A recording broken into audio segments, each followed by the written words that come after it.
Abordamos entonces nuestro capítulo 10, que es el último de esta parte general y que nos habla de las pruebas extraprocesales. Entonces, ¿qué tenemos aquí en las pruebas extraprocesales? Antes eran denominadas pruebas anticipadas. Hoy en el artículo 183 hablamos en un sentido más amplio de las pruebas extraprocesales. Se autoriza su práctica. Si es concitación de la contraparte, entonces viene un primer fenómeno que tienen que siempre tener en cuenta, y es que en Colombia está permitido la práctica de estas pruebas extraprocesales con citación de la contraparte o sin citación de la contraparte. Más adelante veremos el efecto. Si es con citación de la contraparte, se requiere de notificación personal, ¿cierto?, antelación por lo menos de 5 días, y su práctica ante juez civil municipal o del circuito a prevención. Entonces ahí vamos estableciendo todo el régimen procesal de las pruebas extraprocesales. Primero, su competencia. Es una competencia a prevención. Recuerden que cuando se habla de competencia a prevención, entonces el interesado puede escoger ante qué juez va. Y aquí estamos ante el juez civil municipal, ante un juez civil municipal o un juez civil del circuito, claro, en asocio con el factor territorial. Pero pues está establecida a prevención. Como estamos hablando, en este caso escogió hacer la concitación de la contraparte, pues a la contraparte obligatoriamente hay que notificarla personalmente y exige una antelación por lo menos de 5 días a la fecha en que se vaya a practicar. Interrogatorio de parte en el artículo 184. Dice: quien pretenda demandar o ser demandado podrá hacer la solicitud por una sola vez. ¿Y qué debe contener esta solicitud? Quiero advertir que esta figura del 184 ya existía en el Código de Procedimiento Civil. Lo que pasa es que se desdibujó en el sentido que ya las personas advertidas o no se dejaban notificar o no contestaban lo que en realidad correspondía a los hechos, y si no había objeto o forma de probarlo, pues hasta ahí llegaba. Esa solicitud que debe contener, debe indicar concretamente lo que pretende probar, puede anexar el cuestionario, pero lo puede sustituir parcial o totalmente en la audiencia. Entonces, ¿cómo está establecido? La figura de interrogatorio de parte, y la veremos cuando hablamos ya en nuestra próxima sección de los medios de prueba en particular. Entonces, esa solicitud tiene que indicarle al juez sobre qué hechos es que pretende probar, sobre qué hechos es que van a trabajar, sobre qué hechos es que va a constar el interrogatorio. Y lo del cuestionario es facultativo, porque con todo y que se allegue, y es lo aconsejable, les aconsejo, y lo veremos allá, por eso les digo, que se allegue efectivamente el cuestionario, y cuando lo citen a usted a la audiencia, pues usted hace el ejercicio jurídico de establecer si utiliza ese cuestionario o si lo sustituye parcial o totalmente, porque se lo permite la ley. Ese es un análisis que nosotros hacemos como abogados. Respecto a la declaración sobre documentos, pues artículo 185. Acuérdense que estamos mirando todo este contexto como prueba extraprocesal. Entonces, dos tipos de reconocimiento: el reconocimiento espontáneo o el reconocimiento provocado. El reconocimiento espontáneo de un documento privado, el que se hace frente a un notario o una autoridad pública. Y el reconocimiento provocado de documento privado, antes era el famoso reconocimiento provocado del documento, en el cual pues ya no media y no se surte ante un notario. Espontáneo sí, porque él tiene carácter de voluntariedad, que saben ustedes que nuestros notarios en Colombia, bueno, o también la autoridad pública, pueden recepcionar ese tipo, reconocer en este caso este tipo de documentos. El provocado, de carácter coercitivo obligatorio, necesariamente irá ante o tendrá que ir ante juez. Entonces el interesado puede pedir que se cite al autor de un documento privado, ¿sí?, al mandatario con facultades para obligar al mandante, o al representante legal de la persona jurídica a quien se atribuye. ¿Qué pasó con el Código General del Proceso? Que no solo es para corroborar la autoría, para determinar el alcance y aclarar su contenido. Entonces la declaración del citado será recibido previo juramento y si no concurre, no presta juramento o ese vacío, se tendrá por surtido el reconocimiento. Es como un castigo. Entonces veamos las situaciones en las cuales se puede presentar. Lo primero, con el Código General del Proceso, porque eso ya también existía, no solo para corroborar su autoría. Hoy es más amplio porque sirve también para determinar el alcance y aclarar su contenido si es del caso. Y esa declaración del citado será recibido previo juramento y si no concurre, no presta juramento o ese vacío, cualquiera de los tres escenarios, se tendrá por surtido el reconocimiento. Es la consecuencia judicial que le trae. Procesalmente, dentro de los 3 días siguientes, con causa justificada para no comparecer, pruebas siquiera sumaria y se cita nuevamente por una sola vez, se fija fecha y hora. Entonces, ¿qué puede ser? ¿O a qué puede llegar? A que el citado efectivamente se justifique con prueba siquiera sumaria. Ya aquí todos sabemos la prueba sumaria es aquella que aún no se ha sometido a contradicción, admite siquiera sumaria. Y si está justificada, pues tendrá que citar nuevamente para fijar fecha y hora por una sola vez para proceder a hacer este reconocimiento. Aunque con el Código General del Proceso la presunción de autenticidad se extiende a todos los documentos, es importante este artículo. ¿Por qué? ¿Y por qué lo traigo? Porque ha habido mucho debate en torno a las copias. Claro que miren que eso es uno de los eventos en los cuales la pandemia de alguna manera nos ha servido.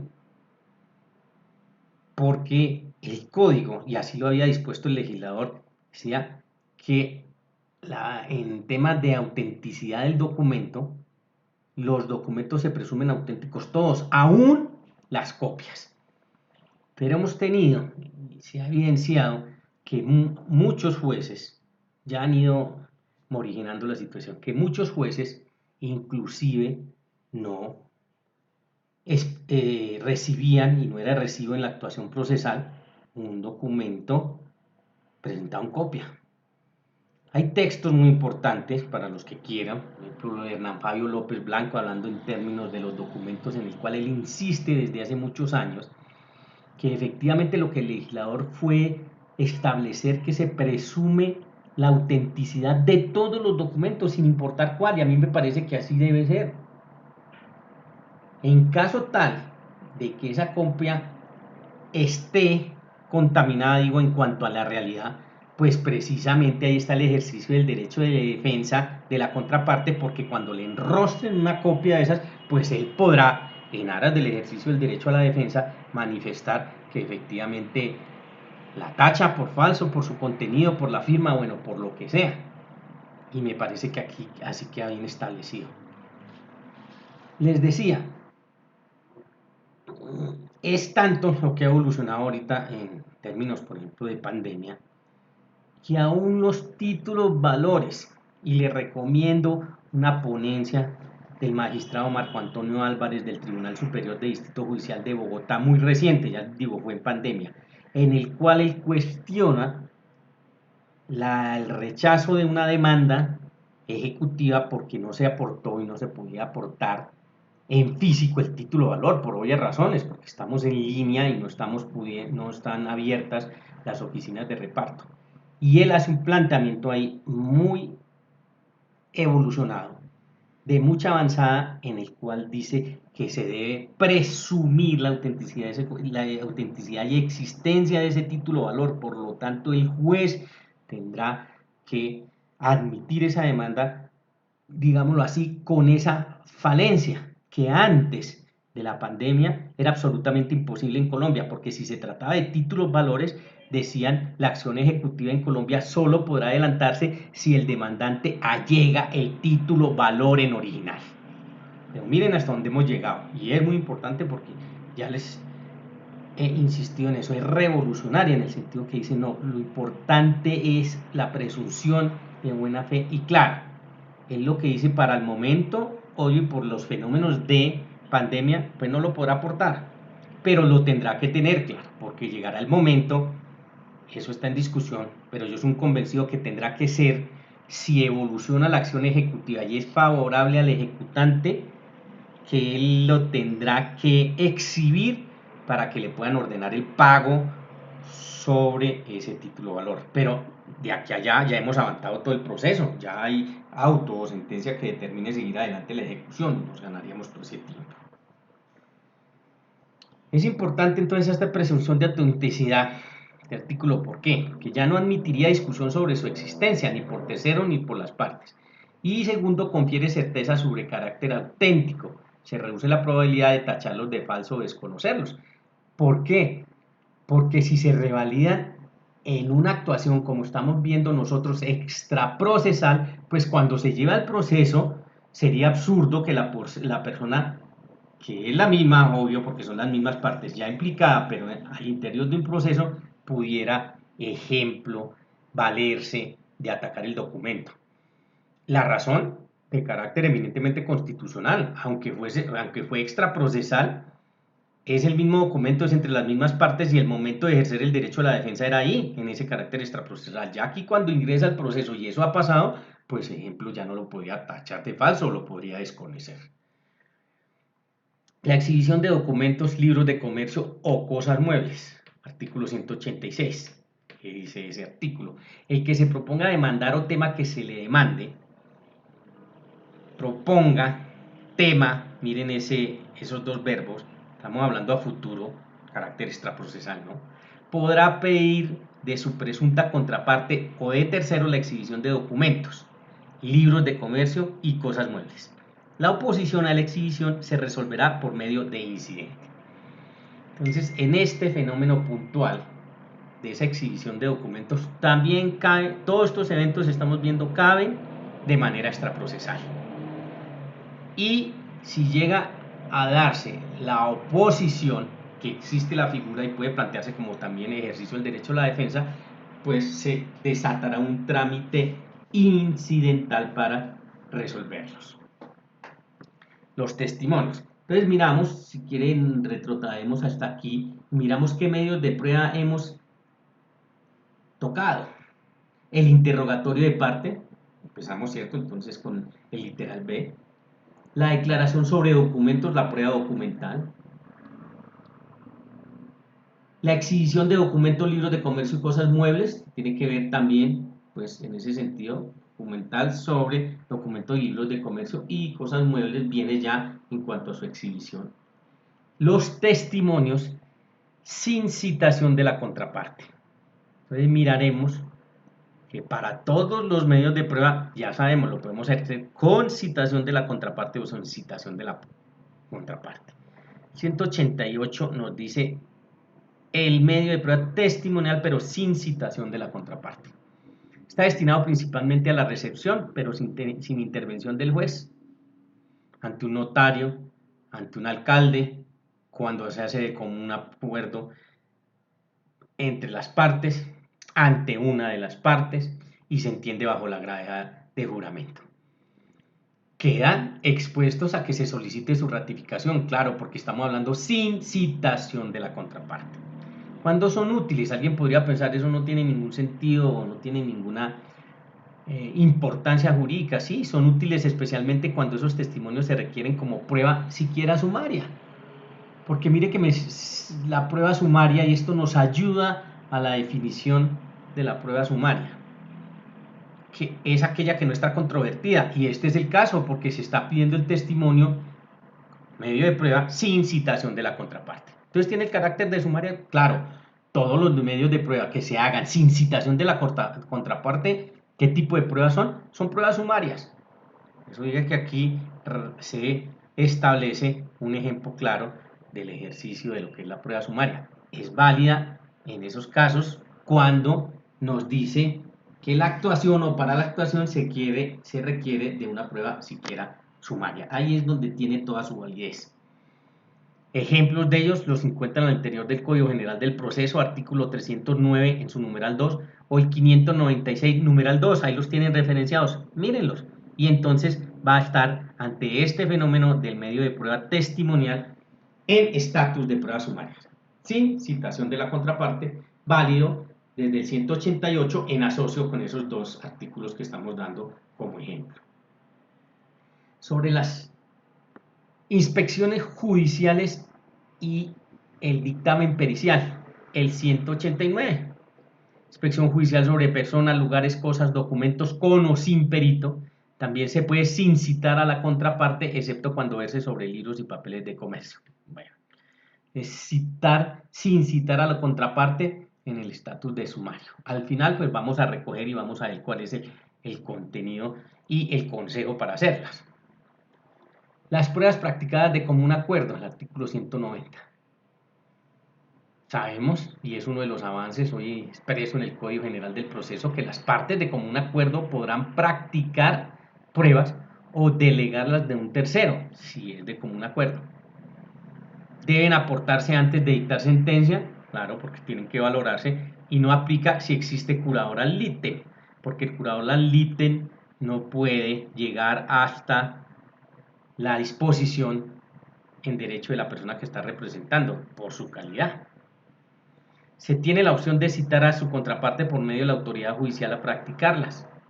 Bueno, entonces, ese fenómeno, que son practicadas de común acuerdo, entonces ya me establece que son válidas en el ejercicio extraprocesal, pero aquí, si es de común acuerdo, y se ha criticado el artículo, si es de común acuerdo, pues hay siempre citación de la contraparte. Ante la renuencia, se tiene la opción, y por eso se maneja como una opción, de citar a la contraparte por medio de una autoridad judicial a practicarlas. Pero entendería uno que si están de común acuerdo, pues no debería ser coercitiva la citación. Va a ser muy común en una época más evolucionada en Colombia, y les corresponderá a ustedes de la resolución o para la resolución de conflictos. Porque miren que, como estamos hablando en el carácter extraprocesal, nosotros, conociendo derecho, y nuestra contraparte también, pues no tenemos por qué tener ningún temor a practicar las pruebas. Y si tiene una connotación que exige más de lo que las partes pueden dar, pues perfectamente delegar un tercero. Y avanzaríamos en mucho, ¿cierto? En un proceso. Ustedes imagínense, no más, el evento en que toque accionar y ya se lleven las pruebas practicadas. Pues nada más ni nada menos que nos estaríamos evitando la segunda etapa, ¿cierto? La de la práctica de la prueba, porque ya llegan allí practicadas. Obvio que miraremos, y eso es nuestra segunda parte, que tienen que ser bien practicadas. Lo que les quiero decir aquí es que no por el hecho de que sean de común acuerdo, las partes las pueden hacer como les dé la gana. O por ejemplo, no es que estamos de común acuerdo y aunque es una prueba impertinente e inconducente, nosotros la queremos aportar al proceso. No, obviamente que no, porque el juez siempre va a hacer el control de que efectivamente fueron legalmente practicadas. Y eso ya sabemos nosotros, porque legalmente practicadas, ¿qué tenemos que tener en cuenta? Los requisitos extrínsecos e intrínsecos de la prueba. Por eso les estoy hablando que estamos refiriéndonos a que las partes saben de derecho y por eso se atreven, y los incluye ustedes como abogados, pues a practicarla, porque tienen el contexto jurídico y pues no les tendría por qué dar temor a hacerlo. La posibilidad de las medidas cautelares en la práctica de pruebas extraprocesales, artículo 589. Nos saltamos hasta allá. ¿Por qué? Porque es que allá es donde hablamos de medidas cautelares. Entonces quiero que lo tengan presente. Posibilidad de medidas cautelares en la práctica de pruebas extraprocesales. Ya tienen todo el criterio de la prueba extraprocesal, ya sabe que cabe para los medios de prueba, ya sabe que se puede hacer con citación o sin citación de la contraparte. Claro, les decía, ¿cuál es el consejo? Pues el consejo en lo posible es hacerlo con citación de la contraparte. Con eso usted ya le quita el estatus de prueba sumaria y ya es una plena prueba. Entonces es mucho lo que usted ha avanzado. Claro, en los casos en que o la ley no lo exija, como decíamos que me admite solo prueba sumaria, o no sea posible la citación de la contraparte, pues bueno, se queda uno en la condición de hacerlo sin citación de la contraparte.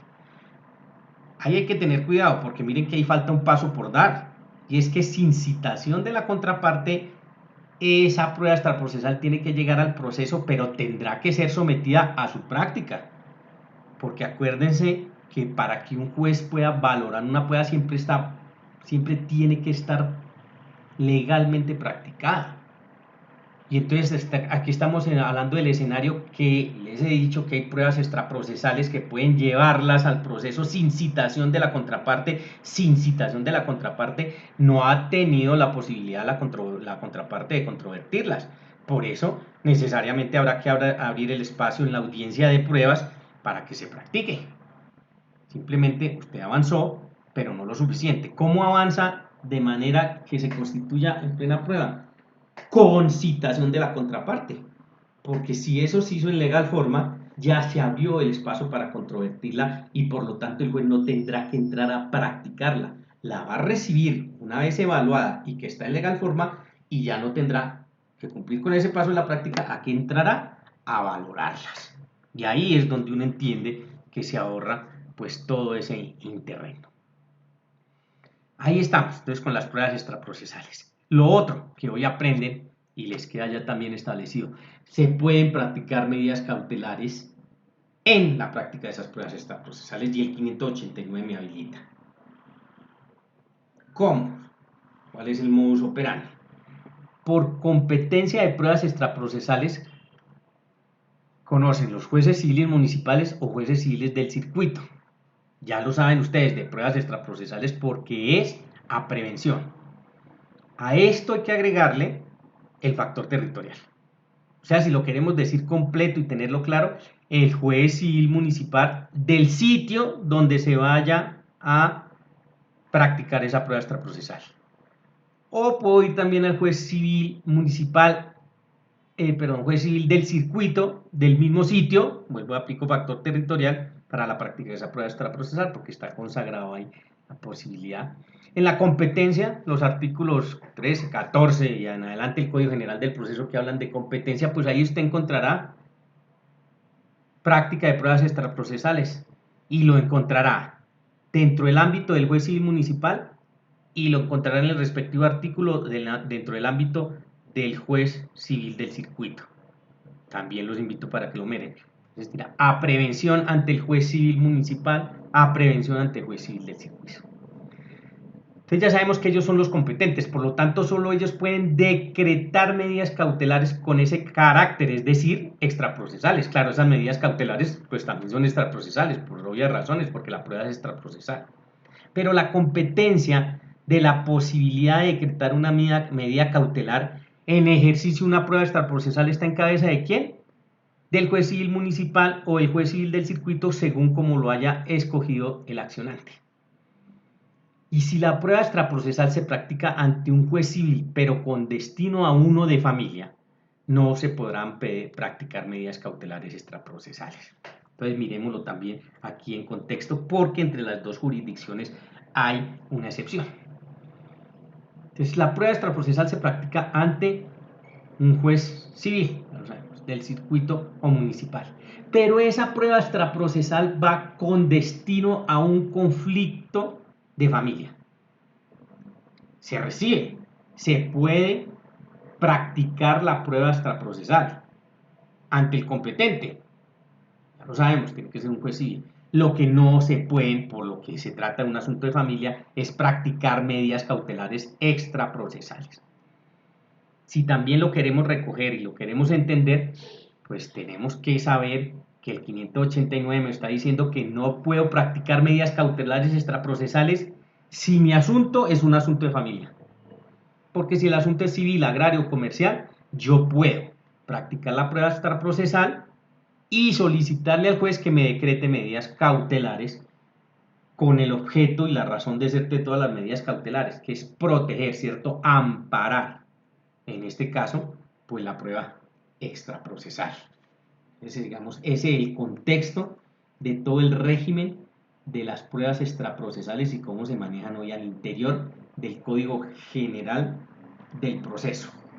Por lo tanto, Evacuamos hoy el capítulo 10, que tiene que ver con todo este esquema de la parte general, y procederemos ya al primer capítulo de los medios de prueba en particular, también para que lo vayan teniendo en cuenta y lo vayan mirando.